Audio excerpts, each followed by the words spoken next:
Today we are going to do bruschetta. We did the online grocery order thing, and we kind of misordered tomatoes. We got so many tomatoes that we are using recipes to use up all these tomatoes as we can before they go bad.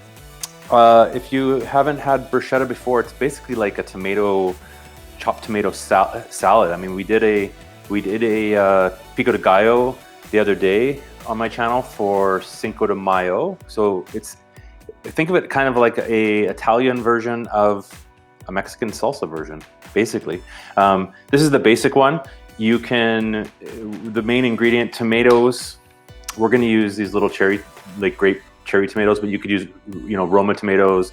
If you have the garden tomatoes, up to you. These are what we have, so these are the ones we're going to use. Red onion inside, really chopped up nice and fine for this one. And of course, some garlic chopped up really fine. And we do have some fresh basil to use. So we're gonna chop up some fresh basil in there with a little bit of olive oil, cracked pepper. And that is, hey Kelsey, that's it. That's the basic one. But from there, if you were to make this and wanna have this at home for an appetizer or even a side of a meal, is you can add different things to this as well. So don't be afraid if you have, Kalamata olives are nice in there. If you had some, I know some people even chop up little bits, like you want to put a little bit of bacon in there. Up to you. We're doing the standard one, but you're kind of, the sky's the limit with types of kind of ingredients you can put in there. So we'll get started. First thing first, we'll start cutting up these tomatoes because these are going to take a little bit.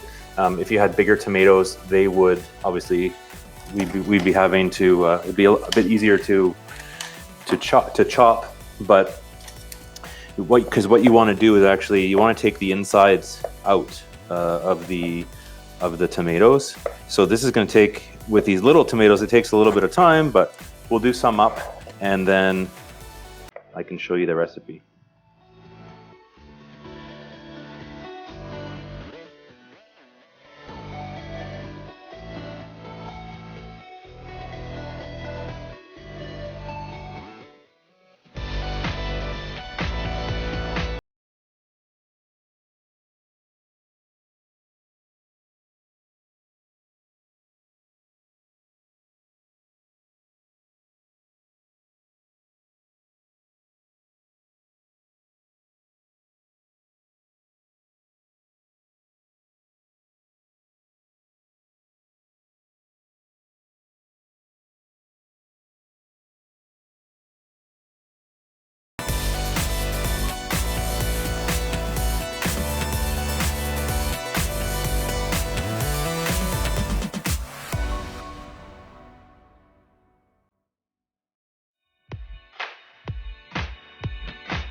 but there we go. So chopped up tomatoes, and now we're gonna add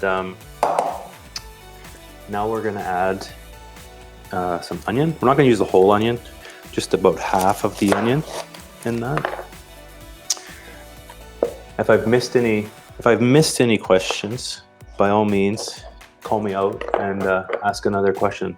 If you actually are typing into the chat, if you're on the computer, it doesn't work on your phone, but if you're typing into the chat on your computer, you can actually use the at sign and then start typing virtual dinner party, and it will tag it'll tag me, and it actually pops up as a color, and I can see it a bit better. So if you do that with a question towards me, it'll help me definitely see it. That might be one way to solve that. So red onion we're gonna dice up nice and small.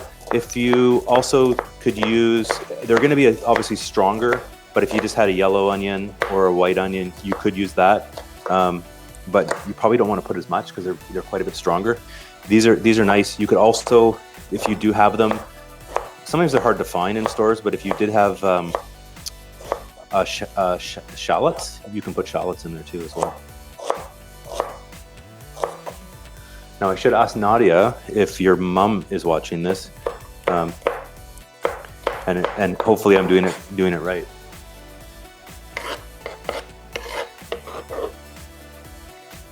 So onions into the mix. This is super easy. It's smelling really good too. Once you get the tomatoes cut up, it's got a nice summer smell to it. So your mom is watching. Okay, well I don't know. I don't think she's figured. She knows how to watch, but she's like my mom. I don't think she knows how to comment live, Nadia. So ask her. Hopefully I'm doing everything right so far. We'll get the garlic in there. Peel the garlic. And we want to take off the little stem. We're taking off that little nubby end part there. That doesn't really chop. And same thing, we want to chop this really fine as well, because it's not going to be cooking. So we want to make sure that we have real chopped up fine garlic. If you don't want to have garlic breath, so say for example, if you're making this, I mean, for dinner, you're probably okay, but if you don't want garlic breath for the rest of the day, you could probably, it's still okay if you want to omit this so you don't have garlic breath. So say you're taking it for a lunch to work or something like that, feel free to kind of omit that. We like the fresh garlic though, so put that in there. So we'll just chop up we've got the basil here. Pick the basil, take the leaves off.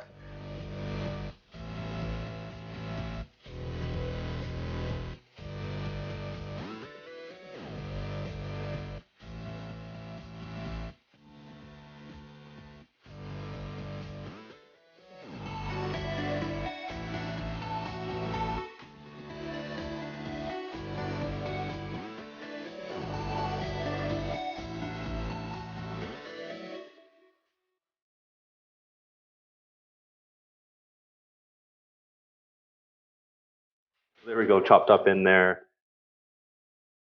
Smells good once you have the basil in there, nice and fresh. So I actually said what I said was a bit of lemon, which is going to give a nice taste. So in the lemon, I'm going to put a little bit of I've got the microplane to do the zest.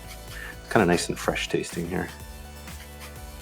And then for the acid, like you would normally maybe put a bit of vinegar, but we're going to use I'm going to use the like a squeeze of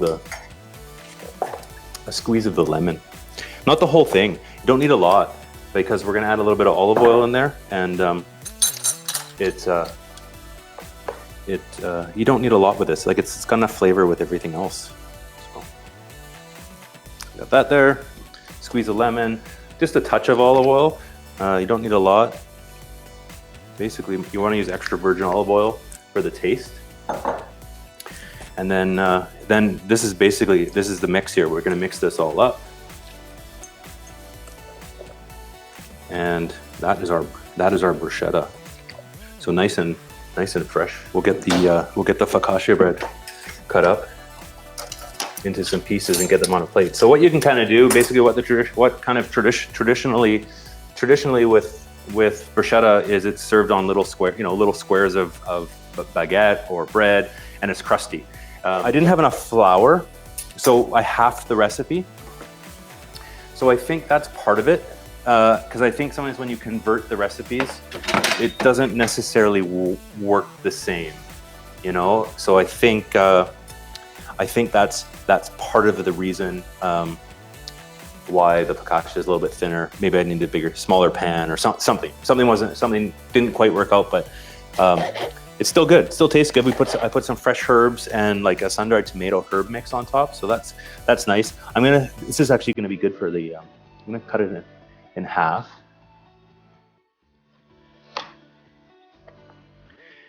Like so.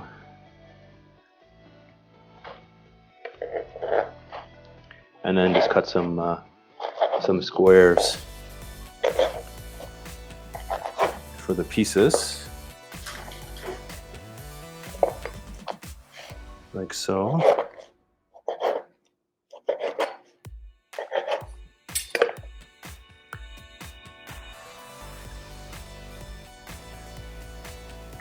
So we've got them there.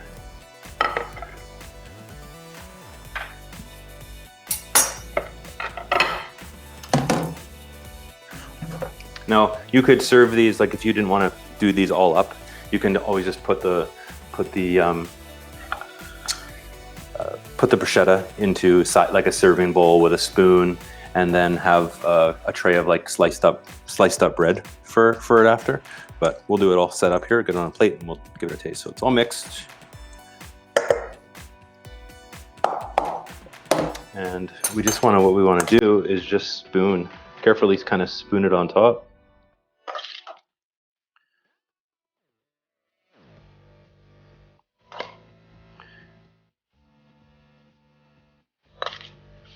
Yeah, it smells good. It's always good when it's nice and fresh.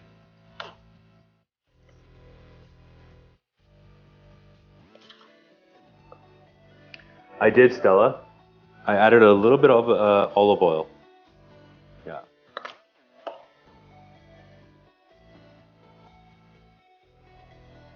And if you were here, you could really smell the garlic and the basil right now. So there we go. Got a bit extra to have after. And then I do like to put a little bit of cracked pepper on top. On each one. On top. We're not going to put a lot because I don't need a lot actually, but it's good on top there. Now if you did have, like I said, balsamic reduction, you could drizzle that over top now, but that's basically it. So it's good. So there we go, everybody. It does smell good. Fresh tomato bruschetta.